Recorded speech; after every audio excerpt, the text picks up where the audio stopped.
청와대와 여당의 일방적이고 강압적인 국정 운영이 도를 넘고 있습니다. 야당 무시의 행태가 극에 달하고 있습니다. 이미선 헌법재판관 후보자를 임명을 강행하겠다고 합니다. 도대체 청와대는 국민의 목소리에 또 야당의 목소리에 귀를 열고 있는 것인지 듣고나 있는 것인지 묻고 싶습니다.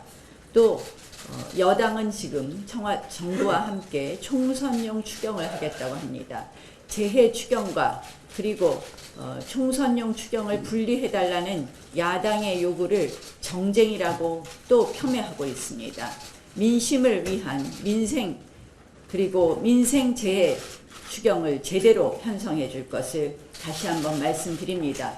저희가 거부하는 것은 총선용 추경입니다. 또한 오늘 바른미래당에서 이 선거제와 공수처 패스트트랙을 다시 한번 논의한다고 합니다.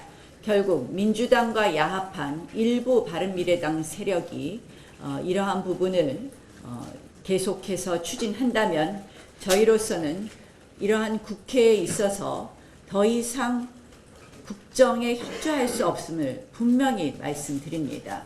이 여당의 일방적이고 그리고 야당을 무시하는 이러한 국정 운영과 국회 운영에 대해서는 저희도 국회의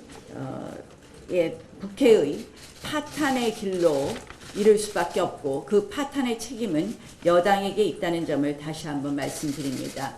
여당의 지금의 모습을 보면 오만의 도가 넘고 있습니다. 어제 이해찬 당대표는 240석 운운하는 것뿐만 아니라 17개 시도를 함께 돌면서 예산 배정 TF를 한다고 하면서 총선용 예산을 편성하고 있습니다. 한마디로 국민 호주머니를 ATM기로 생각하는 것 아닌가 이런 생각입니다. 다시 한번 말씀드립니다.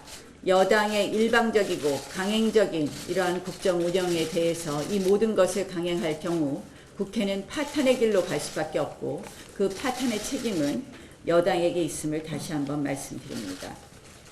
어제 김경수 지사 보석이 허가되었습니다. 결국 문재인 정부와 더불어민주당의 김경수 부학이 올인과 사법부 압박이 제대로 통한 것으로 보입니다.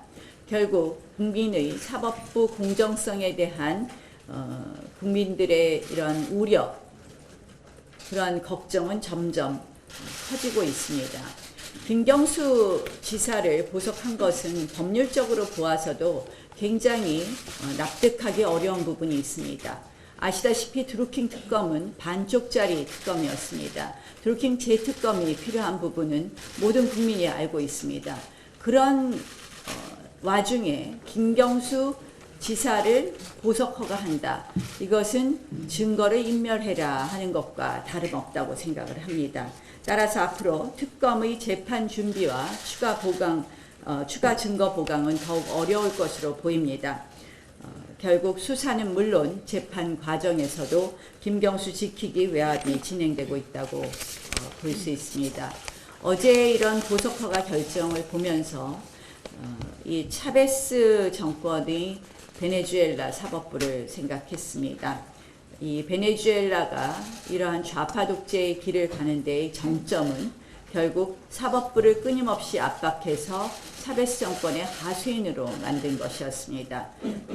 친차베스 법관을 대거 앉히고 대법원을 소나기에 쥐고 대법관 탄핵을 용이하게 만들어서 반대 성향의 법관을 퇴출시킨 것이었습니다. 저는 대한민국의 사법부가 베네수엘라의 사법부가 되지 않기를 간절히 소망합니다. 권력과 외압에 휘둘리는 그러한 사법부를 국민들이 생각하지 않기를 바랍니다. 어제 박근혜 전 대통령에 대한 이 형 집행정지 신청이 된 것으로 알고 있습니다. 이 형 집행정지는 그 요건 충족 여부를 공정하게 면밀하게 따져봐야 될 것입니다.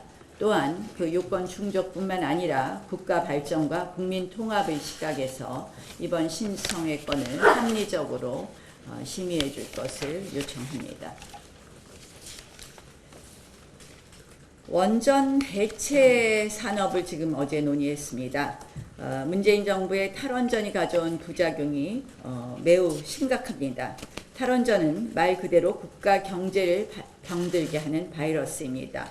이 바이러스의 백신은 탈원전 포기일 것입니다.